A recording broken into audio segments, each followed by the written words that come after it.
BD jobs YouTube চ্যানেলে সবাইকে অভিনন্দন। আপনারা যারা এনজিও চাকরি প্রত্যাশী অথবা এনজিও চাকরির প্রস্তুতি গ্রহণ করেছেন, আবেদন করেছেন, তাদের জন্য আজকের ভিডিওটি অনেক গুরুত্বপূর্ণ। আপনারা অনেকেই এনজিও চাকরিতে আবেদন করেছেন বা পরীক্ষার প্রস্তুতি নিচ্ছেন, বা আপনারা অনেকেই এনজিও চাকরির প্রশ্ন পদ্ধতি, প্রশ্ন প্যাটার্ন এবং কোন ধরনের প্রশ্ন এনজিও চাকরির লিখিত পরীক্ষায় করা হয় সেটি জানতে চেয়েছেন। তো আমি যতগুলো এনজিও চাকরির প্রশ্ন সমাধান নিয়ে ভিডিও দিয়েছি সবগুলোতেই কমন কিছু বিষয় এসেছে যা আপনাদের সামনে আজকে উপস্থাপন করব। তো ভিডিওটি অবশ্যই শেষ পর্যন্ত দেখবেন এবং ডেসক্রিপশন বক্সে পূর্বের কিছু এনজিও চাকরির প্রশ্নের ভিডিও দেওয়া থাকবে, লিঙ্ক দেওয়া থাকবে, চাইলে সেগুলো দেখে নিতে পারেন, তাহলে আরো স্পষ্ট ধারণা পাবেন প্রশ্ন প্যাটার্ন সম্পর্কে। আর ছোট্ট একটি রিকোয়েস্ট, আপনারা যারা চ্যানেলের নতুন দর্শক অবশ্যই চ্যানেলটি সাবস্ক্রাইব করে উৎসাহ প্রদান করবেন। আজকের ভিডিওতে society for development initiative SDI এর প্রশ্ন সম্পর্ক নিয়ে আলোচনা করব। পদের নাম হলো ক্রেডিট অফিসার অথবা মাঠ কর্মী। পরীক্ষা অনুষ্ঠিত হয়েছিল 25/8/2025 তারিখে। প্রশ্নের পূর্ণমান দেওয়া আছে।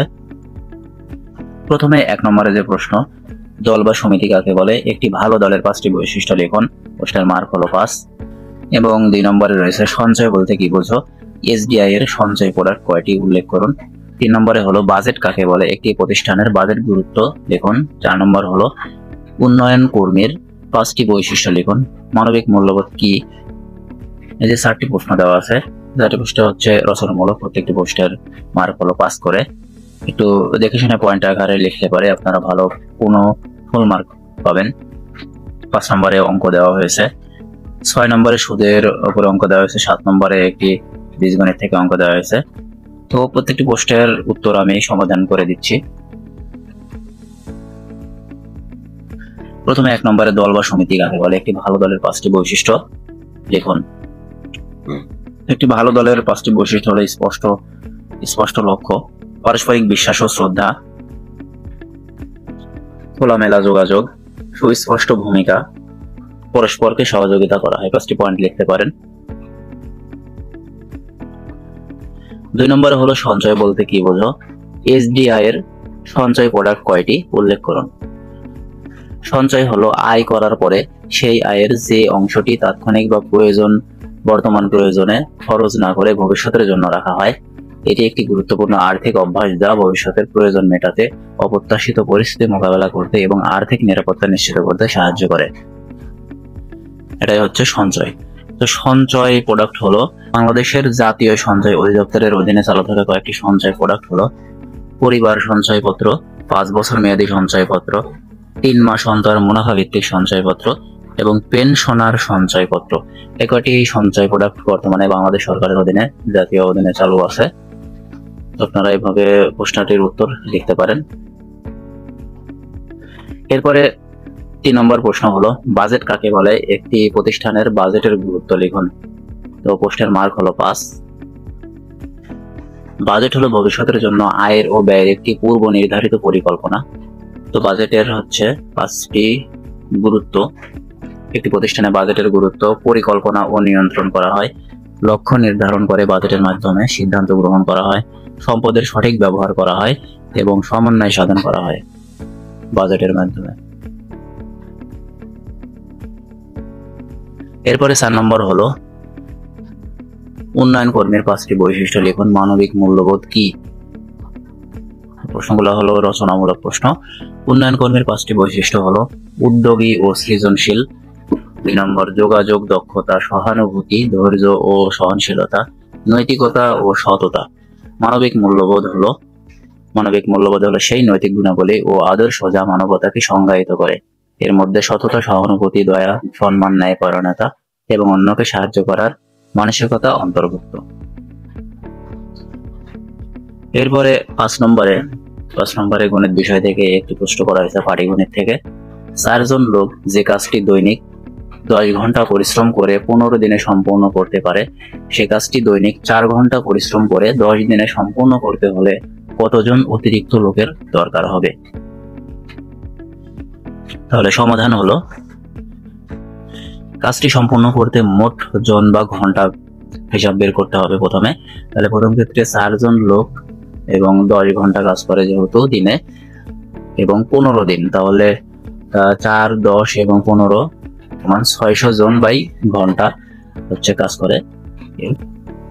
এরপরে দ্বিতীয় ক্ষেত্রে হলো কাজটি দৈনিক 4 ঘন্টা করে পরিশ্রম করলে 10 দিনে সম্পূর্ণ করতে হলে 600 জন ঘন্টাকে ভাগ করতে হবে 4 ঘন্টা গুণন 10 ঘন্টা, 40 ঘন্টা, অর্থাৎ 600 ভাগ 40 সমান 15 জন।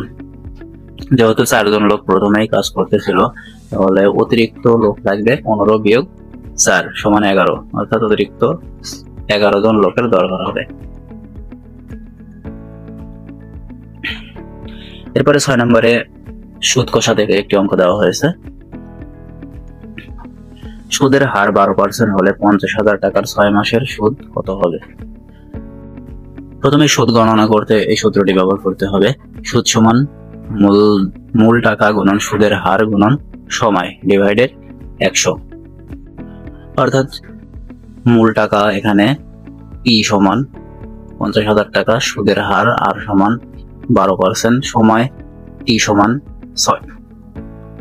6 মাস, অর্থাৎ হাফ বছর, 0.5 বছর, কারণ 6 মাস।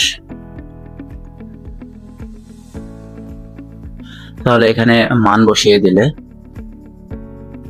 সুদ ইন্টারেস্ট সমান মান বসিয়ে দিলে এটা হয় 50,000 গুণন 12 গুণন 0.5 ডিভাইডেড 100, 3,000 টাকা। সমাধান হলো 3,000 টাকা। এরপরে 7 নম্বর প্রশ্ন, a plus B a minus B সমান কত? এটি একটি বীজগণিতের সূত্র হচ্ছে a স্কোয়ার প্লাস বি স্কোয়ারের সূত্র। এটি a স্কোয়ার প্লাস বি স্কোয়ারের সূত্র। 8 নম্বর যে প্রশ্ন করা হয়েছে, নারী দিবস কোন মাসে?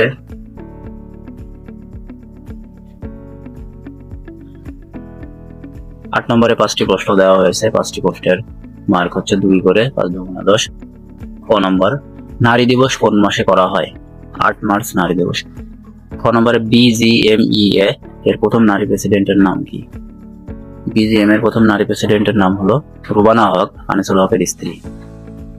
BGME হলো বাংলাদেশ পোশাক প্রস্তুতকারক ও রপ্তানিকারক সমিতি, BGME। গ নম্বর হলো মোবাইল ফোনে ইন্টারনেট ছাড়া কি কি কাজ করা যায়? মোবাইল ফোনে ইন্টারনেট ছাড়া ছবি তোলা, ভিডিও দেখা, গান শোনা, গেম খেলা, ক্যালেন্ডার ব্যবহার করা, ঘড়ি দেখা এবং ফাইল সংরক্ষণ করা যায়। গ নম্বর, রানী দ্বিতীয় এলিজাবেথ তিনি তার রাজত্বকালে যুক্তরাজ্য ছাড়া কয়টি দেশের রানী ছিলেন? রানী দ্বিতীয় এলিজাবেথ তার রাজত্বকালে যুক্তরাজ্য ছাড়াও 15টি কমনওয়েলথ দেশের রানী ছিলেন। গ নম্বর হলো বাংলাদেশের পরিবেশ উপদেষ্টাকে? বাংলাদেশের বর্তমানে পরিবেশ উপদেষ্টা হলো সৈয়দা রিজওয়ানা হাসান।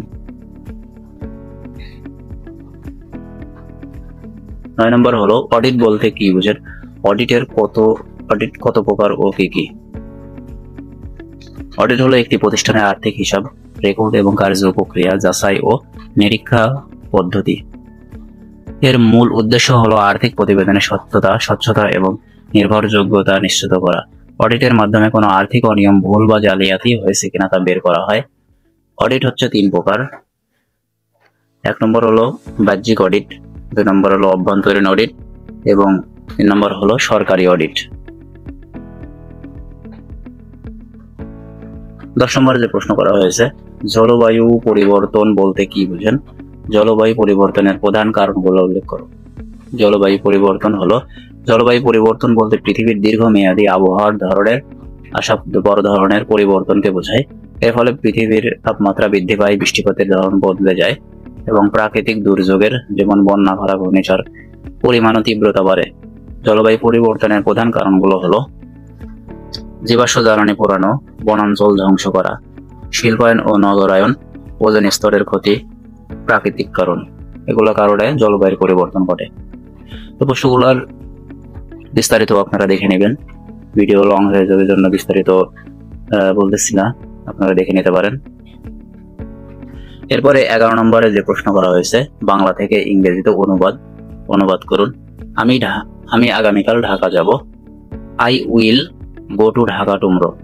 ক নম্বরে, আমি আজ আমি ক্রেডিট অফিসার পদে পরীক্ষা দেব।